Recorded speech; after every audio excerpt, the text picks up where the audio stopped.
Los aviones siguen atacando al Palacio de la Moneda. Le salva el presidente de la República. Desde el Palacio de la Moneda, informaciones confirmadas señalan que un sector de la marinería habría aislado Valparaíso y que la ciudad estaría ocupada, lo cual significa un levantamiento en contra del gobierno. El Museo de la Memoria fue inaugurado el 11 de enero de 2010. Aquí se conmemora a las víctimas de las violaciones a los derechos humanos cometidas durante la dictadura militar, que comienza con el golpe de Estado el 11 de septiembre de 1973 y con la posterior muerte del presidente Salvador Allende, quien fue elegido democráticamente en noviembre de 1970. También recorre los 17 años que Augusto Pinochet estuvo en el poder. Aquí hay 1.200 dolorosos testimonios, aunque las víctimas fueron muchas más. Con este video queremos conmemorar y rendir homenaje a quienes fueron víctimas y sufrieron los terribles vejámenes de la dictadura militar. Según el informe Valech, a lo largo de Chile hubo 1.132 recintos usados como lugares de detención y tortura por los agentes de inteligencia. Solo 22 de ellos han sido nombrados sitios de memoria. El patio 29 del Cementerio General fue usado desde el año 1953 para dar sepultura a personas sin identidad definida, indigentes o pacientes psiquiátricos, pero entre los años 1973 y 1979 fue usado para enterrar a las personas detenidas y ejecutadas por la dictadura.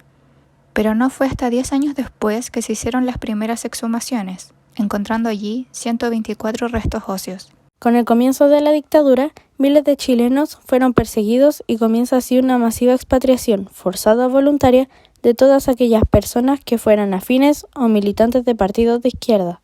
Se calcula que más de 200.000 personas salieron de Chile a países como Suecia, España, Italia, Alemania y Venezuela, entre muchos otros que les otorgaron asilo político. Muchas de estas personas se refugiaron en las embajadas para no ser detenidos por los militares o agentes de inteligencia del Estado. Más de 40.000 víctimas tuvo la dictadura, sin considerar a los exiliados de ellos, más de 3.000 están muertos o desaparecidos. Carlos Fariña Ollarse fue el más joven de los detenidos desaparecidos. En octubre de 1973 fue sacado de su casa por personal de Carabineros e Investigaciones y fue encontrado en el año 2000 por trabajadores de la construcción en la comuna de Pudahuel. Su cuerpo tenía 12 impactos de bala. Durante esta época de horror que se vivió en nuestro país, miles de personas fueron detenidas, torturadas, ejecutadas y desaparecidas de las más aberrantes y crueles formas que se puedan imaginar. A raíz de esto, nace en 1973, de parte de las iglesias cristianas, el Comité Pro Paz, que en el año 1976 es sustituido por la Vicaría de la Solidaridad. Esta era encabezada por el cardenal Raúl Silva Enrique y tenía como función principal la asistencia y el apoyo a las víctimas de la dictadura y sus familias. Existe en el museo un registro de cartas enviadas por niños y niñas a sus padres y familiares detenidos. En 1978, Pinochet convoca a una consulta nacional, donde obtiene el 75% de aprobación y respaldo, confirmando así su estadía en el poder. El 21 de octubre de 1980 es promulgada una nueva constitución chilena, que tiene como principal ideólogo a Jaime Guzmán. Fue aprobada en agosto de 1980 y en septiembre del mismo año fue ratificada. En 1982, Chile sufre una de las mayores crisis económicas de su historia, llegando a tener un 23% de cesantía. Seguido de esto, en 1983, se producen las primeras protestas callejeras, siendo estas de gran peligrosidad y violencia por parte de la policía. En marzo de 1985, 3 profesionales pertenecientes al Partido Comunista, Santiago Natino, José Manuel Parada y Manuel Guerrero, son detenidos de manera muy violenta en las puertas del Colegio Latinoamericano. Luego son torturados y degollados por agentes de la DICOMCAR, Carabineros de Chile.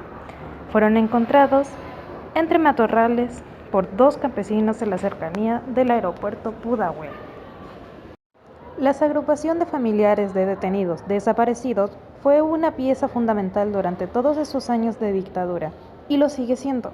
Sin su valentía y su larga pelea por saber el paradero de sus familiares detenidos y desaparecidos, la lucha no habría sido la misma. queremos rendirle un pequeño homenaje con estas imágenes.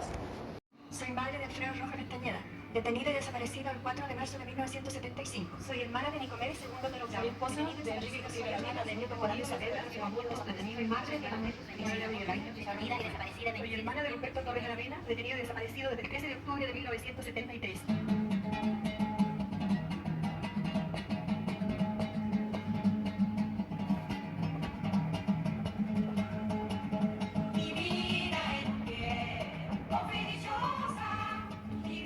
De usted depende que nunca más vuelva a ocurrir. No más desaparecido.